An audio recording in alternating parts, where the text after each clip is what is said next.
Domino's और pizza हट के होते हुए कोई अपनी देसी पिज्जा चेन बना सकता है क्या?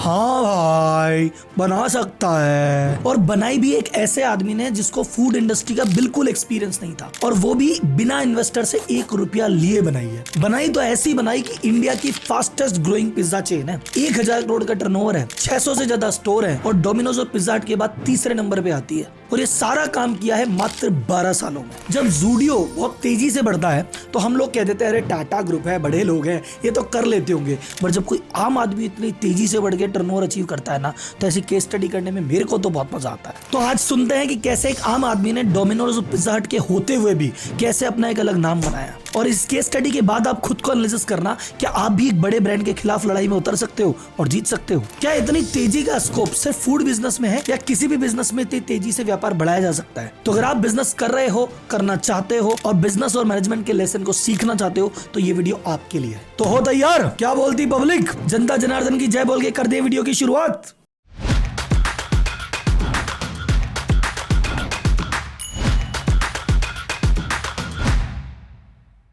कहानी की शुरुआत होती है 2011 में, और कहानी के हीरो हैं सनम कपूर। ये क्या HCL में जॉब कर रहे थे, IT के बंदे थे, IT की कंपनी थी, सब कुछ ठीक चल रहा था। लेकिन नॉर्मली कई लोगों के बीच में बिजनेस करने का कीड़ा होता है कि और यार बिजनेस करेंगे। कॉर्पोरेट वालों में ज्यादा होता है। हर फ्राइडे नाइट को बैठ के वो प्लान बनाते हैं कि इस वीकेंड पे कुछ ऐसा करके कंपनी छोड़ देंगे और फिर भाई साहब हमें खुद की कंपनी बनाएंगे। लेकिन वो जो एंटरप्रेन्योरशिप का कीड़ा है वो संडे नाइट को वापस चला जाता है और मंडे को ये जॉब पे लग जाता है।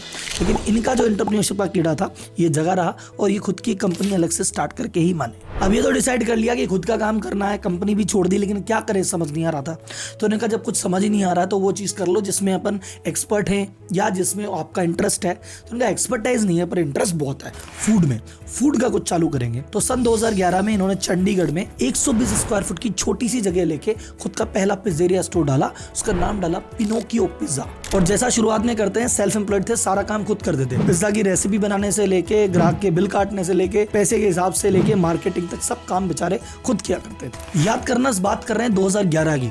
2011 वो दौर था जब पिज्जा हर जगह नहीं मिलता था। पिज्जा एक हाई क्लास कमोडिटी थी, सिर्फ 5 स्टार होटल में ही पाई जाती थी, और वो भी ऐसे प्राइस पॉइंट पे कि आम आदमी के बस की बात नहीं थी। उसके अलावा जो पिज्जा चेन बाजार में अवेलेबल थी, डोमिनोज, पिज्जा हट, इस तरह की इंटरनेशनल चेन थी, और इनके हाथ में पूरा मार्केट था। 54% शेयर तो अकेले डोमिनोज लेके बैठा था, और पिज्जा हट और पापा जॉन को मिला लो तो 80-90% एरिया तो ये 3 लोग ही कवर करके बैठे थे। उस समय लोगों के पास बहुत ज्यादा इनकम भी नहीं थी, बहुत ज्यादा खर्चा भी नहीं करते थे, और भैया महंगी चीजों से दूर रहा करते थे। ये जो फाउंडर है इनको एक्सपीरियंस भी नहीं था, तो इन्वेस्टमेंट किसी के पास क्या मांगने जाते, इन्वेस्टर मांगने जाते तो इन्वेस्टर कहता है ना तो एक्सपीरियंस है ना मार्केट है, तो भैया रहने ही दे। तो इन्होंने मांगने भी नहीं गए और इनको मिला भी नहीं, तो फिर खुद के ही पैसों से इन्होंने बिजनेस चालू किया था। अब भाई साहब एक चीज वो लोग मेरे से बार-बार पूछते रहो जी कौन सा बिजनेस करें, क्या करें, कैसे करें। मैं सबको एक ही राय देता हूँ, भैया अगर बिजनेस में आपको चालू करना है, कंपटीशन से जीतना है, आपको प्रोडक्ट में 3 चीज होनी चाहिए, या तो फर्स्ट हो, या बेस्ट हो, या डिफरेंट। या तो कुछ ऐसी चीज लेके आ जो कोई लेके ही नहीं आया हो, या अगर कोई लेके आ गया तो ऐसी बनाओ कोई बनाता ही नहीं,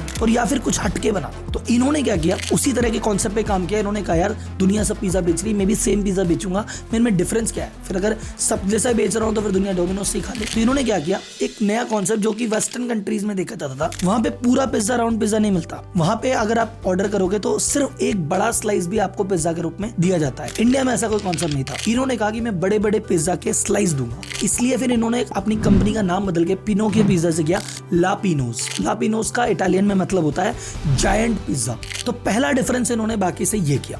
दूसरा डिफरेंस, इन्होंने कहा कि जितने भी पिज्जा, चाहे 5 स्टार में चले जाओ चाहे डोमिनोज में चले जाओ, जहां जितने भी फ्लेवर अवेलेबल है सब फ्लेवर विदेशी हैं, इंडिया के फ्लेवर जैसा कुछ नहीं है। तो इन्होंने इंडियन फ्लेवर देना चालू किया। अभी लापिनोज का मेन्यू आप जाके चेक करोगे तो वहां पे है paneer makhani pizza, paneer korma pizza, paneer butter masala pizza. एक मैं भी रिसर्च के दौरान मुझे मिला इंटरेस्टिंग, मखनी 2 प्याजा पिज्जा। तो पहला डिफरेंशिएशन बड़े बड़े पिज्जा पीस, दूसरा डिफरेंशिएशन देसी इंडियन तड़का। फिर धीरे धीरे समय के साथ इन्होंने और इनोवेशन किया और ये लार्ज और एक्स्ट्रा लार्ज पिज्जा भी देने लग गए। तो लापिनोज में जाके एक ऑप्शन है कि जहाँ पे आप लार्ज पिज्जा ऑर्डर करते हो और हर पिज्जे की स्लाइस में अलग अलग टॉपिंग है। तो इन इनोवेशन के दम पे इसका बाजार में एक अलग नाम बना, और शुरुआती दौर स्ट्रगल का होता है, लेकिन जैसे जैसे करते करते इनका पहला स्टोर प्रॉफिटेबल हुआ।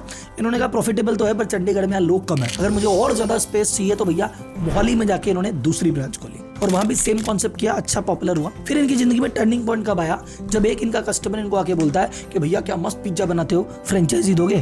तो इन्होंने कहा भैया क्यों नहीं। अब इस स्टोरी को एक बार पॉज देते हैं और ज्ञान की बात सुनते हैं। आपने बहुत शानदार प्रोडक्ट बना लिया, मस्त आपका ब्रांड बन गया, आपकी प्रोसेस से सब सेट है, लेकिन अगर उसको आपको तेजी से आगे बढ़ाना है ना, तो जो सबसे बढ़िया और सबसे इफेक्टिव तरीका है वो है फ्रेंचाइजी देना। फ्रेंचाइजी मॉडल में क्या होता है, आप उस प्रोडक्ट को, उस ब्रांड को यूज करने का राइट सामने वाले को देते हो और सामने वाला उसके बेसिस पे 2 पैसे कमाता है और आपको भी रॉयल्टी रूप में पैसे देता है, और ये बिजनेस को तेजी से बढ़ाने का सबसे बेस्ट तरीका है। वैसे तो ये फूड स्पेस में बहुत ज्यादा देखा जाता है, चाहे डोमिनोज हो, चाहे मैकडी हो, चाहे आपका लापिनोज हो, चाहे आपका बर्गर सिंह हो, लेकिन इसको अप्लाई हर एरिया में किया जा सकता है। जैसे मान्यवर ने ये किया, जैसे जूडियो ने ये किया। अब फ्रेंचाइजी देने के फायदे क्या होते हैं आपको मैं बताता हूँ। पहला फायदा है रैपिड एक्सपेंशन। आप खुद दुकान खोलने जाओगे कि एक दुकान खोलो तो भैया उसमें कैपेक्स, पूरा दुकान को देखना, पसंद करना, उसमें मशीन फिट करना, अंदर से बनाना, फिर प्रोडक्ट डालना, इतना इन्वेस्टमेंट, इतनी टीम, उनकी सैलरी, रेंट, भैया परेशान हो जाओगे। और जब आप फ्रेंचाइजी देने पे आओगे तो 1 महीने में 10 आदमी को फ्रेंचाइजी बांट सकते हो, 1 साल में 100 आदमी को भी फ्रेंचाइजी बांट सकते हो। तो एक्सपेंशन बहुत तेजी से होता है। दूसरा, लोकल मार्केट नॉलेज। मैं जयपुर का बंदा हूँ, मैं सोच रहा हूँ दिल्ली में दुकान खोल लेता हूँ। दिल्ली के मार्केट को मैं जानता ही नहीं, दिल्ली की ऑडियंस को मैं जानता नहीं, उनके टेस्ट को मैं जानता नहीं, तो भैया मैं पता नहीं सफल होऊंगा कि नहीं। पर मैं दिल्ली के लोकल बंदे को कह दूं तू खोल फ्रेंचाइजी, तो उसकी जानकारी भी है, उसका बाजार में कनेक्शन भी है, वो जानता भी है, तो मेरे से बेटर चला पाएगा दिल्ली का स्टोर। तीसरा बेनिफिट, कॉस्ट कम लगती है। अभी देखो, मैं अगर मेरे पास एक दुकान है, मैं उसके लिए माल बना रहा हूँ, वर्सेस मैंने 10 फ्रेंचाइजी 10 के लिए माल बनाना है, तो जितना ज्यादा कैपेसिटी भी माल बनाऊंगा उतना मेरे सस्ता पड़ेगा। प्लस पहले मार्केटिंग करता हूँ मैं, एक दुकान को फायदा मिलता है। मेरे पास 10 दुकान है तो मार्केटिंग का बजट तो सेम है, पर फायदा 10 जगह बढ़ गया ना भाई साहब। एंड चौथा, ब्रांड लॉयल्टी बढ़ती है। जब जगह जगह, हर गली में, कोने कोने में, हर शहर में आपके ब्रांड के बोर्ड दिखने लग जाते हैं, तो दुनिया आपसे जुड़ने लग जाती है और फिर आपको और बेनिफिट होता है। तो फ्रेंचाइजी क्या होती है, किसको देनी चाहिए, कब देनी चाहिए, क्या प्रकार होते हैं, किसको लेनी चाहिए, क्या कमी है, इस पे सब पे या तो एक मैं फुर्सत से वीडियो बनाऊंगा 10, 15, 20 मिनट का, या उस पर आप लोगों की परमिशन रही तो एक फुल फ्लेज कोर्स बनाऊंगा कि देनी चाहिए, नहीं देनी चाहिए, किसको देनी चाहिए। तो पसंद हो कमेंट बॉक्स में मुझे बताना, मैं देखे तो इसमें बाजार में रिस्पॉन्स है कि नहीं है। तो भाई साहब 2 स्टोर के बाद इन्होंने देनी चालू की फ्रेंचाइजी, पर फ्रेंचाइजी में भी थोड़ा सा ट्विस्ट किया। जैसे इन्होंने अपने पिज्जा में ट्विस्ट किया, वैसे फ्रेंचाइजी देने के तरीके में भी ट्विस्ट किया। नॉर्मली इंटरनेशनल कंपनियां जब भी फ्रेंचाइजी देती है तो क्या करती है, प्रोफेशनल कंपनी को हायर करती है। जैसे डोमिनोज यूएस की कंपनी है, लेकिन जब इंडिया में आई तो उन्होंने जुबिलेंट के साथ पार्टनरशिप की कि भैया देखो तुम प्रोफेशनल कंपनी हो, मैं तुमको राइट देता हूं, तुम दो आगे फ्रेंचाइजी। जैसे मैकडोनल्ड जब इंडिया में आई तो वेस्ट लाइफ से बात की कि भैया ठीक है आप 2 फ्रेंचाइजी। इन्होंने कहा यार अगर मैं किसी प्रोफेशनल ऑपरेटर के थ्रू जाऊंगा पता नहीं कैसे होगा, इन्होंने कहा मैं लोकल बंदे को फ्रेंचाइजी दूंगा। तो जैसे मान लो गुजरात में कोई, तो गुजरात के एक लोकल व्यक्ति को दी ताकि उसका बेटर अंडरस्टैंडिंग होगी, वो बेटर तरीके से उस रीजन को समझ पाएगा। फॉर एग्जाम्पल आपको बताता हूँ, कई बार क्या होता है जब बड़ी कंपनियां फ्रेंचाइजी देती है तो हर चीज के नॉर्म स्ट्रिक्ट होते हैं कि क्या करना, कब करना, कैसे करना, पूरा एकदम लिखित में होता है। इन्होंने थोड़ी सी फ्रीडम दी। जैसे फॉर एग्जाम्पल सबवे अगर लॉन्च होगा गुजरात में तो उसका veg menu, non veg menu दोनों जाएगा क्योंकि सेम प्रोडक्ट है भाई साहब। लेकिन लापिनोज ने कहा कि भैया अगर गुजरात में कुछ रेस्टोरेंट हैं जो कहते हैं हम नॉन वेज नहीं खाएंगे, तो प्योर वेज ओनली लापिनोज भी लॉन्च किया गया वहां पे। एक और इंटरेस्टिंग चीज रिसर्च में मेरे को पता चली, इन्होंने एक पिज्जा और इंट्रोड्यूस किया, Jain pizza, without onion, without garlic, without mushroom. अब उसका बेनिफिट क्या हुआ, इन्होंने कहा जब से हमने जैन पिज्जा लॉन्च किया है ना, पिज्जा होती है यूथ की चीज या बच्चों की चीज, पर जैन पिज्जा जब से लॉन्च किया है तो हमारे पास तो बुजुर्ग भी आके खाने लग गए कि यार देखे यार नई चीज क्या है, हम तो इस चक्कर में खाते नहीं थे, अब जैन है अब तो खाएंगे। फ्रेंचाइजी देने में एक इन्होंने स्मार्ट चीज की। नॉर्मली क्या होता है, जैसे मान लो फॉर एग्जाम्पल मैं राहुल मलोदिया जयपुर में बैठा हूँ और मुझे देनी है फ्रेंचाइजी पूरे इंडिया में, तो पता चला एक दिल्ली वाले को दे दी, एक बॉम्बे वाले को दे दी, हैदराबाद वाले को दे दी। फ्रेंचाइजी मेरी 3 शहरों में है, लेकिन मुझे संभालने में बहुत एफर्ट लग रहा है। इन्होंने कहा नहीं, पहले एक एरिया पकड़ा, वहीं पे 10-15 फ्रेंचाइजी दी और जब लग गया कि हाँ पूरा सेट हो गया है, फिर दूसरे में दी, फिर तीसरे में दी, तो इनका जो ऑपरेशन कॉस्ट है, लॉजिस्टिक कॉस्ट है, वो काफी बची और मैनेजमेंट कंट्रोल में उन्होंने काफी बचाया। इनकी फ्रेंचाइजी की ट्रेजेक्टरी बताता हूँ। 2013 में इन्होंने अपनी पहली फ्रेंचाइजी दी थी, 2015 आते आते इनकी 50 फ्रेंचाइजी हो गई मात्र 2 साल में। उसके बाद 2017 यानी टोटल 4 साल लगे 100 फ्रेंचाइजी पहुंचने में, लेकिन उसके बाद अगली 100 फ्रेंचाइजी 2 साल में आ गई। 2019 200 फ्रेंचाइजी, 2021 300 फ्रेंचाइजी, 2023 600 फ्रेंचाइजी, और इसी के साथ इन्होंने 1000 करोड़ का टर्नओवर क्रॉस किया।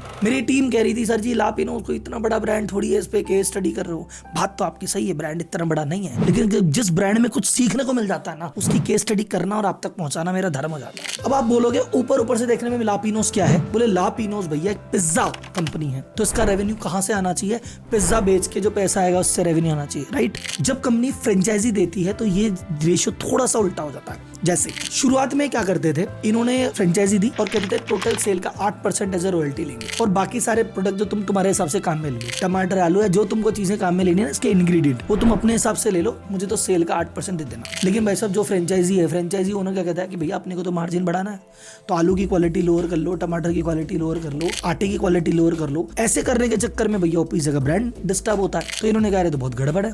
तो फिर उन्होंने कहा सुनो, रॉयल्टी 8% नहीं, रॉयल्टी 4% ही है, लेकिन मटेरियल सारा तुमको मेरे से लेना पड़ेगा। तो जितना भी रॉ मटेरियल है लापिनोज बेचता है अपनी फ्रेंचाइजीज को। तो इनका जो टोटल रेवेन्यू 1000 करोड़ का आपको दिख रहा है, उसमें से 83% सिर्फ रॉ मटेरियल की सेल है। तो अगर आप गौर से देखोगे तो ये B2B ग्रोसरी बिजनेस है। फ्रेंचाइजी फीस और रॉयल्टी से मात्र 15% रेवेन्यू आता है और 2% अदर सोर्सेज से आता है। लेकिन जैसा अपन देखेंगे रॉयल्टी तो शुद्ध कमाई है, सीधा पैसा आता है।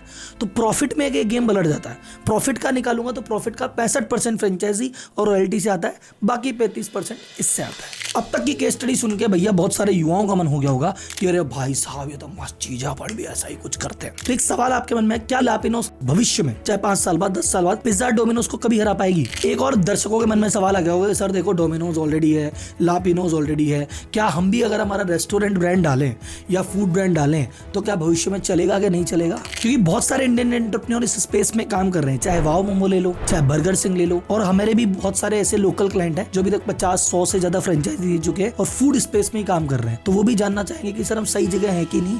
तो आपको इसके बारे में एक डेटा बता देता हूँ। डेटा ये है कि फूड बिजनेस में इन कैटेगरी में, चाहे रेस्टोरेंट कैटेगरी में, फाइन डाइनिंग हो चाहे कैजुअल डाइनिंग हो, सबसे जबरदस्त ग्रोथ सिर्फ QSR सेगमेंट की है। QSR मतलब क्विक सर्विस रेस्टोरेंट, जो कि लापिनोज या इस टाइप के हैं। और उसके बारे में डिटेल में जानना है कि यार QSR क्या है, यार फाइन डाइनिंग क्या है, कैजुअल डाइनिंग क्या है, तो अलग से वीडियो बना हुआ है, गूगल करोगे मिल जाएगा। अब QSR स्पेस में भी उसमें जो नंबर 1 जाता है वो जाता है बर्गर एंड सैंडविच और फिर सेकंड पे आपका पिज्जा आता है। अब भाई साहब ये इंडस्ट्री आगे बढ़ेगी क्या? देखो अगर इंडिया की इकोनॉमी आगे बढ़ेगी तो ये इंडस्ट्री आगे बढ़ेगी, क्योंकि नॉर्मली क्या होता है भैया, रोटी कपड़ा मकान, जैसे रोटी की डिमांड बढ़ेगी ये रोटी कैटेगरी में आता है, ये भी बढ़ेगा। QSR सेगमेंट में ये विदेशी फूड, पिज्जा, बर्गर, ये क्यों ज्यादा तेजी से बढ़ेंगे? क्योंकि डेमोग्राफी कैसा है, भारत की जनसंख्या में बूढ़े कम है, बुजुर्ग कम है, युवा ज्यादा है, युवा को यही चाहिए, तो स्कोप अच्छा है।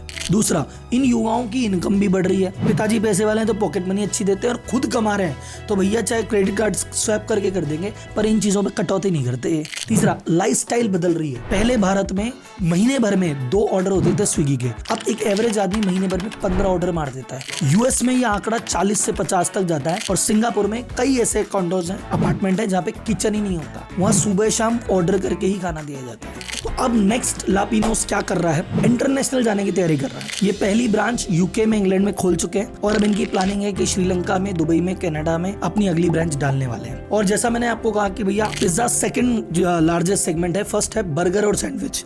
तो इन्होंने अपनी बर्गर और कॉफी की एक चेन लॉर्ड पैट्रिक नाम से डाल दी है।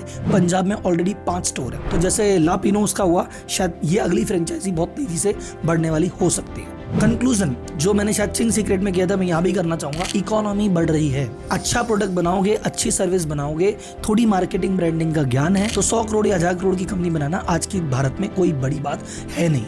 बस कमर कस लो, थोड़ा फोकस करो, थोड़ा ध्यान दो, सोशल मीडिया से दूर रहो, बाकी सब काम अपने आप हो जाएगा। और कुछ सीखना है बिजनेस एंटरप्रेन्योरशिप से रिलेटेड तो भाई हमेशा अवेलेबल है, चाहे चैनल को फॉलो करो या मेरे जो बाकी कोर्सेज है आप उनको भी एक्सेस कर सकते हो। आज की केस स्टडी अच्छी लगी तो लाइक करना, जनता को शेयर करना और अगली केस स्टडी लेके फिर मिलेंगे। धन्यवाद।